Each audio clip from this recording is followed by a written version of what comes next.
There's a kind of loss that no one prepares you for. It doesn't come from death or distance or time. It comes from a choice that feels impossible until it becomes necessary. The moment you realize that the people who are supposed to feel like home are the ones making you feel the most alone. And here's the uncomfortable truth. Some people don't lose their families. They walk away from them, not out of hate, not out of anger, but out of something much quieter, something harder to explain. The need to protect a version of themselves that keeps getting hurt in the same place by the same people over and over again.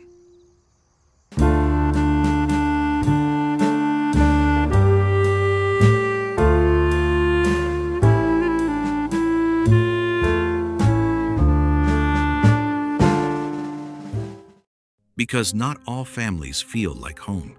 Some feel like pressure, like walking on glass, like being constantly misunderstood in a place where you're supposed to be known the most. And when that tension builds over years, quietly, repeatedly, deeply, something inside begins to shift.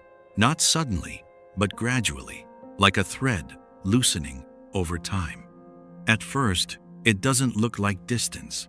It looks like patience.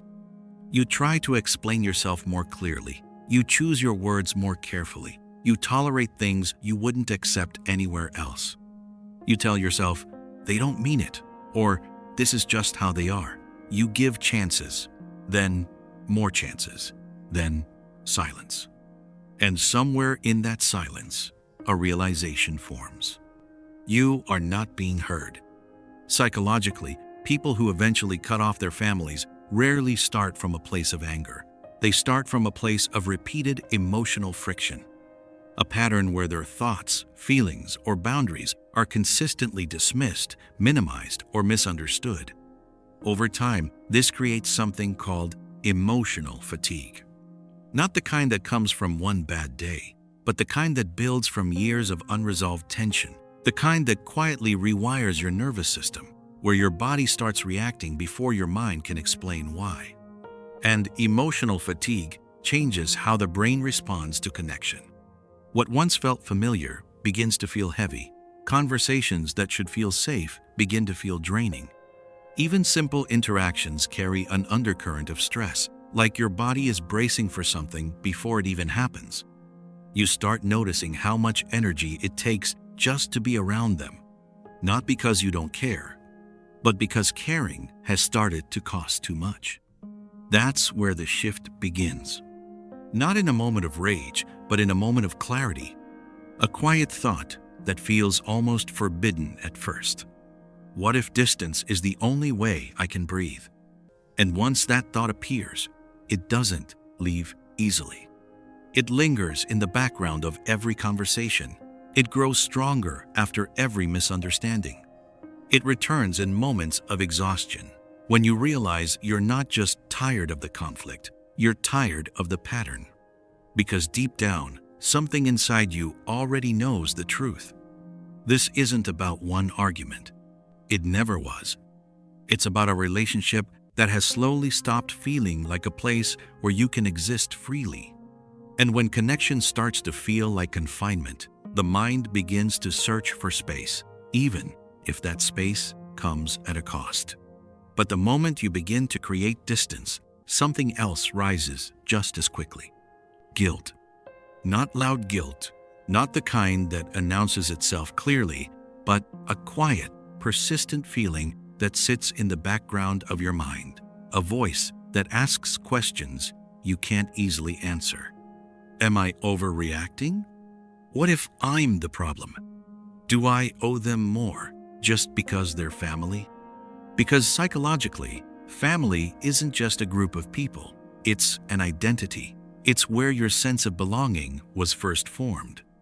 So when you step away from it, it doesn't just feel like losing people. It feels like losing a part of yourself. And that's what makes this decision so heavy. You're not just choosing distance. You're choosing to go against something deeply ingrained. A belief that says family should be unconditional, that no matter what happens, you stay, you tolerate, you forgive. But what happens when staying starts to feel like self-betrayal? This is where the internal conflict becomes almost unbearable. On one side, there's loyalty, history, shared memories, the version of your life where these people were once your entire world.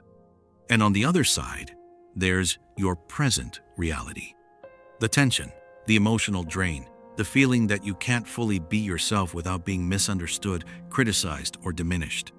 Psychologically, this creates something known as cognitive dissonance, a state where two opposing truths exist at the same time. They're my family, but they hurt me. I care about them, but I feel worse when I'm around them. And the mind doesn't know how to resolve that easily. So it does what it always does in conflict. It hesitates. You go back and forth. You reconnect. You distance again. You tell yourself things will change. You hope for a different version of the same relationship. You wait for understanding that never fully arrives. Not because they're intentionally trying to hurt you, but because they may not see the world the way you do. And sometimes, that difference is too wide to bridge. People often assume that cutting off family comes from one big moment. A fight, a betrayal, a breaking point. But in reality, it's rarely that simple. More often, it's a slow accumulation. Small dismissals, repeated misunderstandings, subtle invalidations, moments where you felt unseen, unheard, or emotionally unsafe. Not once, but many times, over years.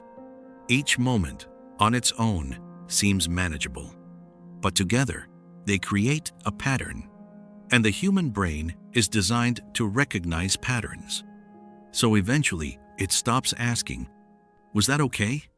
and starts asking, "Why does this keep happening?" That question changes everything. Because once you see the pattern clearly, you can't unsee it.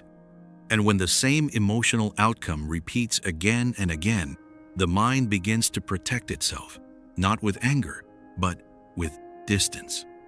Not because you stopped caring, but because you started understanding. And then comes the part no one really talks about. The silence after the distance.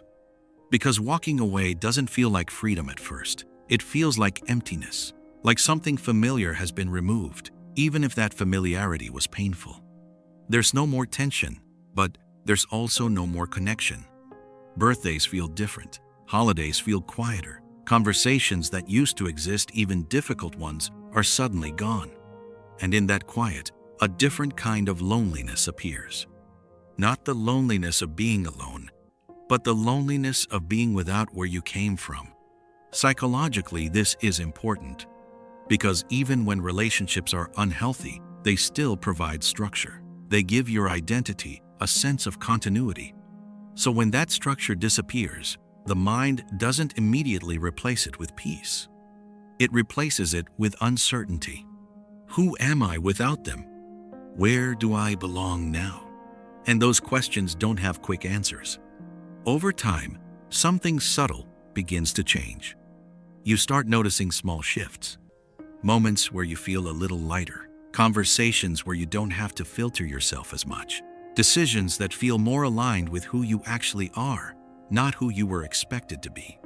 This is where the psychology deepens. Because when people cut off their families, they're not just creating distance from others, they're creating space for themselves. Space to think without interference. Space to feel without judgment. Space to become without pressure. And that space can feel unfamiliar at first, almost uncomfortable, because you're no longer reacting, you're choosing. You're no longer adapting, you're defining. And identity, when it's no longer shaped by constant external influence, takes time to rebuild. Not all at once, slowly. Through small decisions, quiet realizations, subtle shifts in how you see yourself. And this is where most people misunderstand the story. They see the distance and assume something is broken. But psychologically, distance isn't always destruction. Sometimes it's differentiation, the process of separating who you are from who you were expected to be. And that process is rarely comfortable, because it requires you to sit with the truth that two things can exist at the same time. You can love your family and still choose not to be close to them. You can feel gratitude for what they gave you and still recognize what they couldn't.